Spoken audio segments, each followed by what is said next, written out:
tunnel.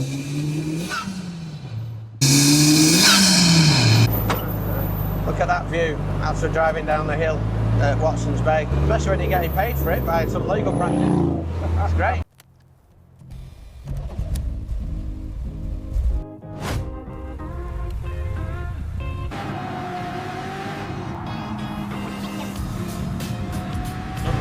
Let's go. When I met you, where did you grow up? You grew up in Sarawak, didn't you? I was born in Sarawak, but we emigrated to England for a very short period. Lived in Surrey, and then my father was a doctor, and he was promised this subtropical paradise in New Zealand. And because he was had been working in the tropics, he thought that would be a great idea. So actually, my childhood was, until university, was an early legal career, was in New Zealand. Okay. In North Island. Oh, so you spent most of your life in New Zealand then? Well, my childhood, I suppose, without showing my age, actually, most of my life has been in Australia now. And as you know, we spent some time in Asia, Singapore and Indonesia. Right.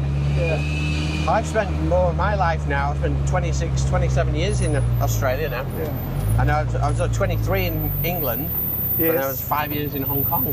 That's right. Did you go anywhere else other than Hong Kong? No, I was there for 5 years, Right. and then I went back to UK and came straight here. Yep. So I've been here since sort of the end of '98.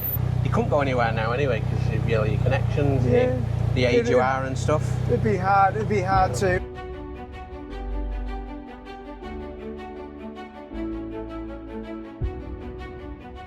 You know, there's still opportunities, and I think this is something that's changed with law. When I first started out, I think it was very jurisdictionally based.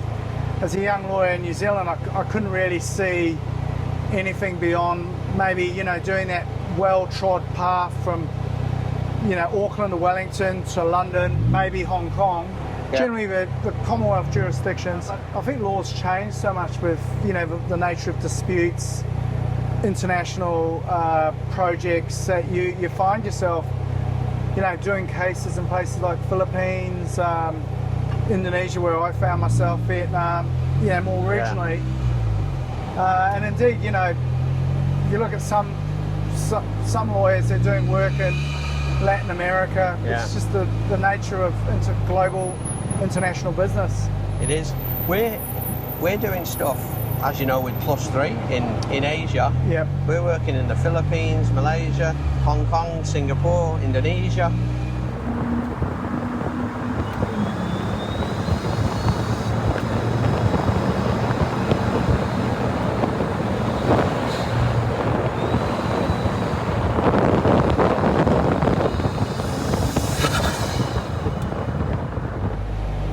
Maybe we talk about Mr. Thompson, and he's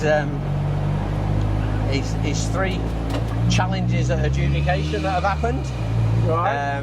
So he's been challenged in the last couple of years 3 times on his decisions, and then each Successfully? well, no, each time it's been upheld. Right, That his that's good. decision has been good, and he's had 3 lives. So I've told him he's got to watch what he's doing now. Well, I think But, I think you should also give him a bit of credit that he hasn't been overturned. So he obviously is doing something right. No, he knows what he's doing, and, Yeah. and I'm proud of him, the way he does it all. And then you get attacked, you do a good job, and then you get attacked by the legal profession. You know, and that's just the nature of the game. Yeah. But you know, we're finding a lot of these decisions now are getting challenged. Nobody wants to pay out money. So, Correct. you know, is there any options? And anyone will challenge it to try and get where they want to go to. Well, You know? I think that's right. I mean, when you look at the intention of adjudication, particularly under the legislation, it is to provide a fast, efficient determination. But as you say, as lawyers, and I'm guilty of this myself, we are engaged to look for any glimmer of daylight, Hope. any angle, and there's pressure from the clients to do that. And sometimes it's strategic. Sometimes it might be to take that position to really look at a commercial outcome. But more often than not, it's very hard for commercial parties to accept a loss. I think this is one of the issues with adjudication as a process. It is seen to be, or perceived by clients to be, preliminary, and you think, well, would they accept that? No, I don't think they do. They sort of think, well, we get another bite at the apple. It is a process that is expedited. If we get a chance to run the substantive claim, we will get it right. We will look at any angle for challenges. So, look, I would say that the instances of challenging adjudication decisions is of anything increasing rather than settling down. Yeah.